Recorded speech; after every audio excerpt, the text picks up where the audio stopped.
የለም የሚለውንም ይረዝቃል የሚሳደበውንም ይረዝቃል ለሱ የማይገባውንም አካል ለሚናገሩ አካል ረህመቱን ያንቧቧለታል ሰላሙ አለይኩም ወራህመቱላሂ ወበረካቱ አላሁ ዐዘ ወጀል ረሱል ሰለላሁ ዐለይሂ ወሰለም በነገሩን ልክ ምን ይላል አላህ ሱብሓነሁ ወተዓላ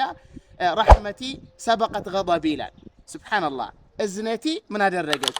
ቁጣዬን ቀደመች ይላል አላህ ሱብሓነሁ ወተዓላ አው አላህ እዝነተ ሰፊ ነው የሚሳደቡትንም አካላቶች አላህ ይረዝቃቸዋል በሱ ሰማይ ጥላ ስር ናቸው ያሉት በሱ ምድር ላይ ነው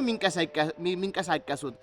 እነሱም ካልነበሩበት ያስገኛቸው እሱ ነው የሱን አየር እየተነፈሱ ሱብሃንአላህ እሱ በሰጣቸው የሰውነት ክፍል እየተንቀሳቀሱ አላህ በሰጣቸው አንደበትና አእምሮ ያስተነተኑ ምን ያደርጋሉ አላህ የለም የሚሉ አካላቶችንም አላህ ይረዝቃቸዋል ሱብሃንአላህ ለአላህ የማይገባው ልጅ የለኝም እያለ ልጅ አለው ለሚሉ አካላቶችም ሸሪክ የለኝም እያለ ሸሪክ አለው ለሚሉ አካላቶች ይረዝቃል ያ አላህ ረህመቱ እንዴት የሰፋ ነው ጌታችን አላህ Subhanahu Wa Ta'ala ከቁጣው በስተፊት እዝነቱ የቀደመ ኃያሉ ጌታ ነው ነገር ግን አላህ ወንጀል ስንሰራኛን ጸጥ ስላለን ወይም ስላቆየን የረሳ ወይም ያላወቀ እንዳይመስለን ጥንቃቄ ማድረግ አለብን ሁሌም ይህንን